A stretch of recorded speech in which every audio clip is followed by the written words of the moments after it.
नहमदुहु व नुसल्ली अला रसूलिहिल करीम अम्मा बाद फ़ाऊज़ु बिल्लाहि मिनश शैतानिर रजीम बिस्मिल्लाहिर रहमानिर रहीम।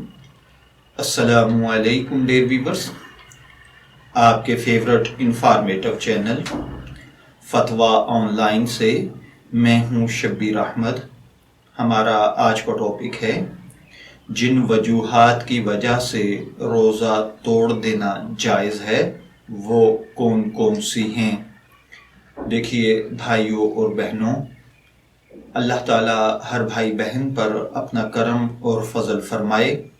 अगर आपने रमज़ानुल मुबारक का फ़र्ज़ रोज़ा रखा हुआ है और आप खुदा न खास्ता अचानक ऐसे बीमार हो जाएं कि अगर आप रोज़ा नहीं तोड़ेंगे तो जान खुदा न खास्ता चली जाएगी, या आप किसी मर्ज़ में मुब्तला हैं और अगर आपने रोज़ा न तोड़ा यानी आपने मेडिसिन न ली या आपने खाना वगैरह न खाया तो बीमारी या कमज़ोरी इतनी बढ़ जाएगी कि बाद में आपके लिए मसाइल खड़े होंगे। तो ऐसी शदीद इज़्तिरारी हालत में रोज़ा तोड़ देना दुरुस्त है। इसी तरह खुदा न खास्ता किसी के पेट में ऐसा शदीद दर्द उठा कि वो बेताब हो गया, या किसी को सांप ने डस लिया और जहर के तरियाक के लिए आपको कोई ना कोई मेडिसिन पीना पड़ेगी, तो इससे रोज़ा तोड़ देना दुरुस्त होगा। ऐसे ही अगर किसी को ऐसी शदीद प्यास लग जाए कि खुदा न खास्ता हलाकत का डर पैदा हो जाए तो रोज़ा तोड़ देने की इजाज़त है।